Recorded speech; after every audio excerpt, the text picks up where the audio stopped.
Hi everyone, it's Raylene from RTO Doctor, and this evening's live stream is about the relevance of qualifications in Australia's vet sector in particular, but the relevance of qualifications generally.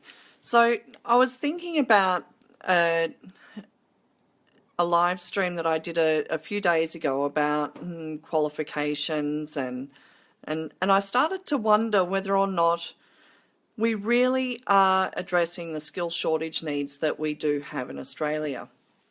One of the reasons why I was thinking about this is I'm working in an area with a client at the moment where there is a large number of people who are working who are not qualified. It's an unregulated industry. And it made me think about consultants in the vet sector as well, and how there are many consultants in the vet sector. We're not regulated, although some of us have tried over the past few years to try and bring some regulation and quality assurance, I guess, to some of the consulting practices in the vet sector, unsuccessfully, I might add, because it was something that was not necessarily required.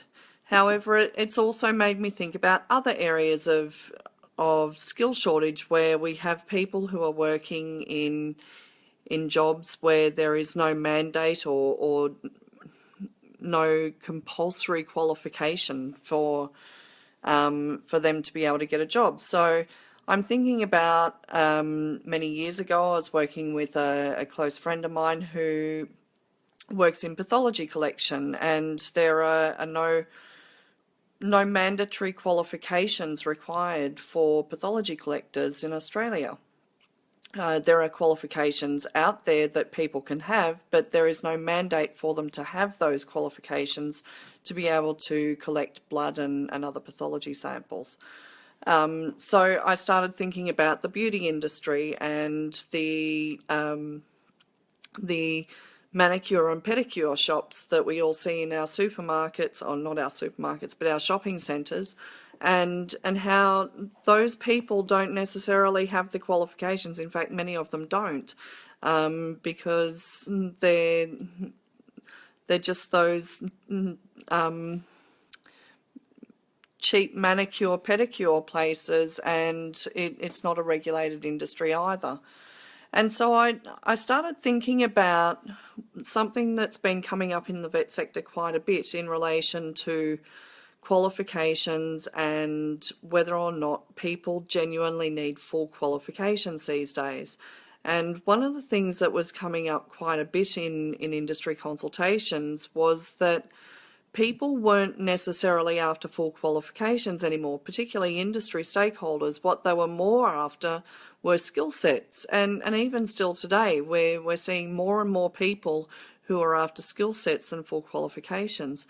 And so I guess at a time when vet reform started and ended, and now we're going back because different people want to put a different stamp of approval on the vet sector, we're starting to ask the same questions again and again, and I guess it's time for us to really look in the vet sector at what is it that really requires a qualification, and do we really need one? So another example is I'm sitting here in a hotel room at the moment, and while this particular hotel more than likely has qualified staff in terms of the guest services, the people who come and make the beds and clean the rooms, I'm sure that there are many hotels out there where, and I know that there are many hotels out there where their cleaning staff, for example, do not have cleaning qualifications, but they engage them without those qualifications, and they're more than happy to do that. So I guess it's a time where I'm thinking, do we really maximise the vet sector to the extent that we can? And do people really value the qualifications that we're issuing in the vet sector at the moment? And if we're not really valuing the qualifications that we're issuing in the vet sector at the moment, why not? And what can we do to change that? What can we do to make qualifications more relevant to people so that they value the qualification that they're receiving? there's some food for thought on this Tuesday evening from Melbourne. You may be able to see the lights of Melbourne behind me. I will be back tomorrow with another 30 days, 30 tips, and I hope you're all well. I'll speak to you again soon. Bye for now.